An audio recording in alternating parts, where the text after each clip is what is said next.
గత నెల మహబూబ్ నగర్లో రాష్ట్ర సమూహ సభల కోసం పనిచేస్తున్నప్పుడు కాస్త ఎక్కువ ప్రజల మధ్యకు మతవాదుల మధ్య కూడా పోవాల్సి వచ్చింది. పోయినాం, చాలా చర్చ కూడా చేయాల్సి వచ్చింది.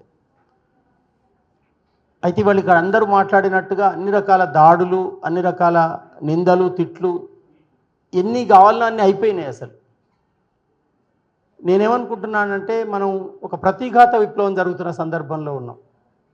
అది చాలా అగ్రెసివ్గా జరుగుతున్న సందర్భంలో ఉన్నాం. హరగోపాల్ సార్ ఎప్పుడు ప్రతిఘాత విప్లవం కాస్త అందరు చదివేటట్టు చూడమని నాతో చెప్తుంటారు. అది జరుగుతున్న సందర్భంలో మనం ఉన్నాం. అందువల్ల వాళ్ళు చాలా గమ్మత్తుగా పనిచేస్తున్నారు.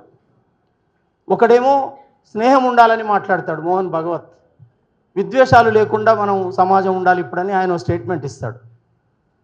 అది ఆకర్షిస్తుంది అందరినీ.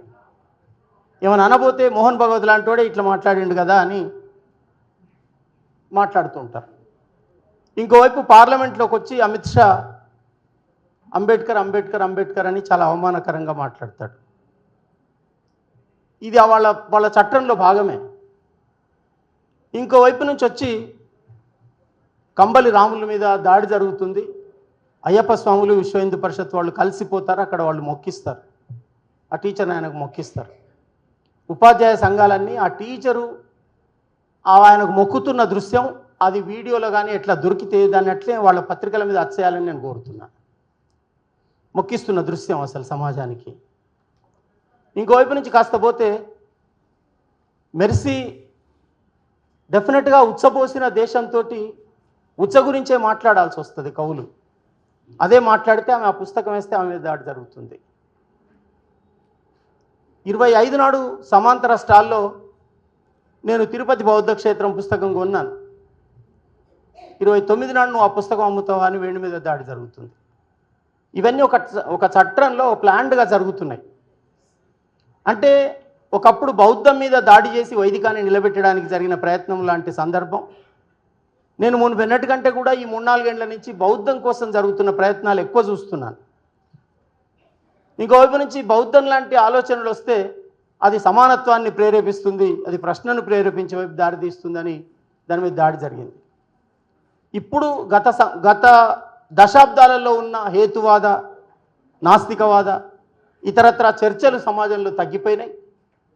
మనకు బాసటగా అండగా నిలబడ్డ విద్యార్థి ఉద్యమం ఇవాళ లేదు. ఎక్కడన్నా ఎవరినన్నా టచ్ చేస్తే వాళ్ళు ఇబ్బంది పడతారని వాళ్ళ విద్యార్థి ఉద్యమం, రాడికల్ విద్యార్థి ఉద్యమం, పీడిఎస్యు లాంటి ఉద్యమం లేకపోవడం, ఒకనాడు శేషు లాంటి టీచర్ల మీద, శేషన్న లాంటి వాళ్ళ మీద జరిగిన దాడులను మనం చూసినాం. ఆ రోజు తిప్పికొట్టి నిలబడగలిగినటువంటి విద్యార్థి ఉద్యమం లేదు.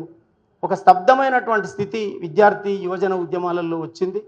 ఆనాడు పనిచేసిన వాళ్ళందరూ కూడా ఇవాళ భావజాల రంగంలో పనిచేయడం ఎట్లనో తెలియడం లేదని నేను అనుకుంటున్నాను.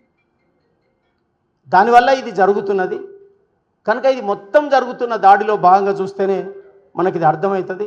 లేకపోతే ఇండివిజువల్గా చూసినప్పుడు అది వేణు మీద దాడిలాగా అనిపించకపోవచ్చు, దురుసు ప్రవర్తనలాగా అనిపించవచ్చు. ఒక ఉమెన్ అన్ని రకాలుగా తిడితే దాన్ని దాడి అనిపించకపోవచ్చు, నోటితో మాట్లాడింది కానీ తిట్టినరా అనే దగ్గర మనం పోతే అసలు దాడి ఏ రూపాలలో ఎంత, దాని సారం ఎట్లా ఉంది అనేది మనం చూడకపోతే చాలా నష్టం జరుగుతుంది. నష్టం జరిగిన తర్వాత ఊరేగింపులు చాలా చేయొచ్చు, కానీ మనం ఇంకొకరికి కూడా కల్బుర్గిలాగా, పన్సారేలాగా, గౌరీ లంకేష్ లాగా మీ ఆశయాలు మేము కొనసాగిస్తాం, మీకు జోహర్ అనే పరిస్థితిలో ఉండొద్దు. డెఫినెట్గా ఈట్ కా జవాబ్ Patthar say he Dena high, అట్లా మనం మొబిలైజ్ కావాల్సిన అవసరం ఉందని నేను ఈ సందర్భంగా విజ్ఞప్తి చేస్తూ ఈ దాడులకు గురైన మిత్రులను కౌగిలించుకుంటూ నేను ముగిస్తున్నాను.